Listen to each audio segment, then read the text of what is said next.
Hello! I thought I would do a little video because it saves like a million status updates as many of you will have seen, myself and Jason are on a bit of a journey at the moment to become a vegan. So why, after 18 years of vegetarianism, have we suddenly decided that we want to become vegan? No, not want to become vegan, need to become vegan. So that's what I'm going to explain.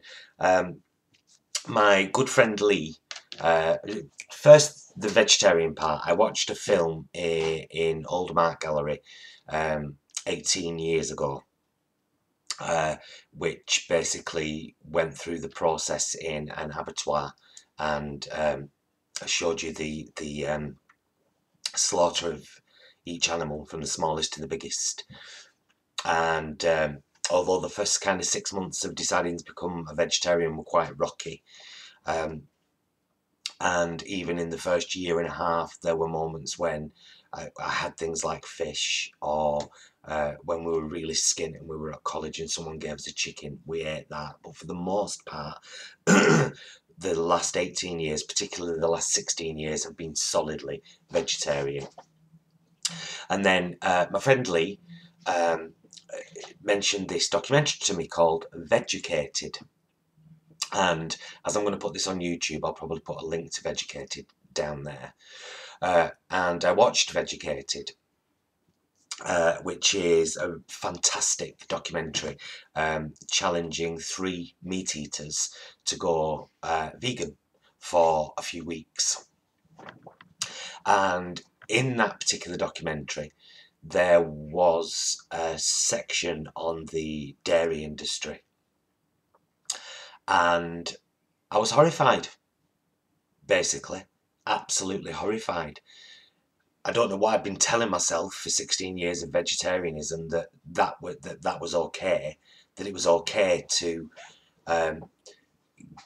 artificially inseminate a cow, have it give birth, drag the calf away from it within 48 hours most of the time, sometimes immediately, literally drag the newly birthed calf away from the mother while she's desperately trying to look at her baby and feed it, just so that they can get the milk for us. The only creature in the world that drinks another creature's birth milk. And if the calf is a female, she'll be raised to be like her mum, basically a milk bag for the rest of her life until she's too old for that anymore, when she'll be made into dog food or beef for your Sunday roast. And if it's a male calf, it will immediately go off to become veal. And I have no idea, I'll be honest, I have no idea what I was thinking. What I wasn't thinking. That's and which is the problem with most meat eaters, to be honest with you. You don't think about where your meat is coming from. You don't think about what the animal's gone through. That's why you eat meat. That's what stopped me eating meat, you know, 18 years ago, knowing what really happened. So this new vegan thing now is because I'm now very awake to and aware of the dairy industry and how it really works, and I can't be a part of that. I can't be a part of that. Cows are beautiful creatures, and here's another thing.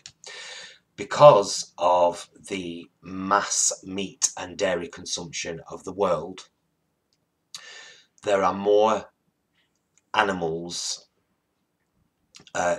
being raised specifically for that purpose, creating methane.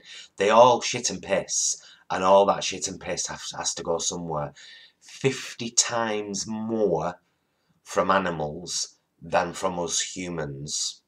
So where does that go? Well, the methane messes up the atmosphere, and I could also get into the whole argument about how much grain it takes to feed a cow to produce 1 pound of beef, and how many people that grain could feed. It's ridiculous. There's no argument, quite simply. So that is why we are becoming vegan. And you know what?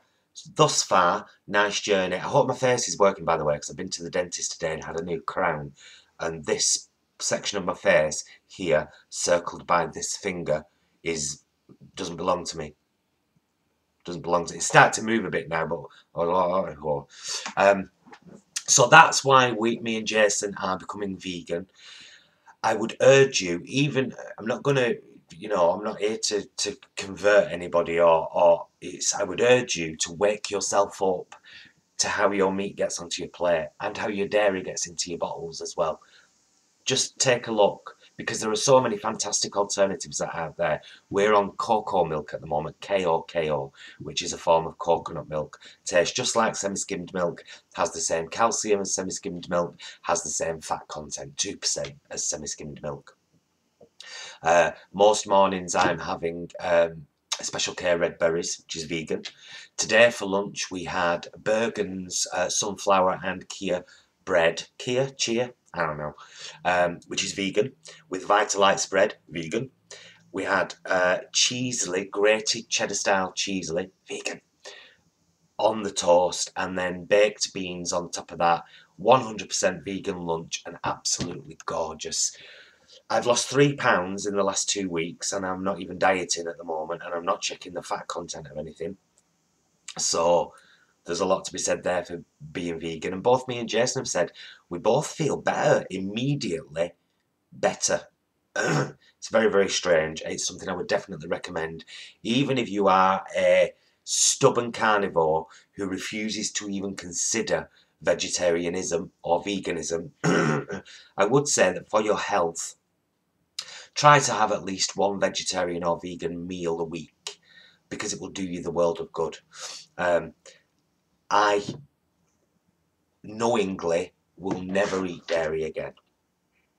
It's simple as that. And God, I love chocolate and boiled eggs and fried eggs and, custard and cream on apple pie and all those kind of things. But I'm willing to sacrifice them because I don't want to be a part of what I am now fully aware of.